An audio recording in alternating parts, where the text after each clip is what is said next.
This morning, fresh off the historic commemorations honoring some of America's last surviving D-Day heroes, President Biden meeting with Ukraine's President Volodymyr Zelenskyy to discuss his own efforts fending off an autocrat, Russia's Vladimir Putin, and the U.S.'s continued support. One of the most poignant and personal moments Thursday, Zelenskyy embracing a D-Day veteran and exchanging words of gratitude. Oh, you're the savior of the people. You're my eyes.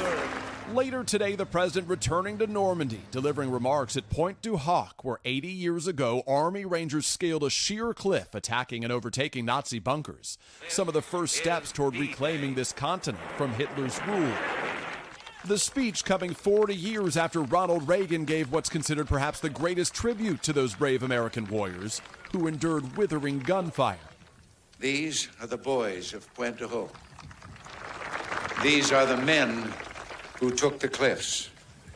These are the champions who helped free a continent.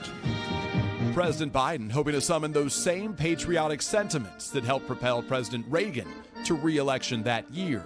And it comes as the president is still facing another international crisis, the war in Gaza. President Biden has increasingly criticized Israeli military operations, having urged Prime Minister Benjamin Netanyahu not to launch a total invasion of the city of Rafah with civilian lives at risk.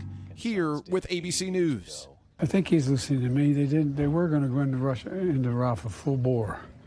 They haven't done that. And as former President Trump rallies supporters railing against President Biden's new executive action that sets asylum limits for migrants illegally crossing the U.S.-Mexico border. So they come up with this order. I won't say it because I don't like using the word in front of these beautiful children. President Biden is now responding to Mr. Trump, who called the immigration move, quote, weak and pathetic. Is he describing himself? Weak and pathetic? Come on. All right, so the president will address those world leaders later. What are you expecting from that, and what's on tap for the rest of the trip?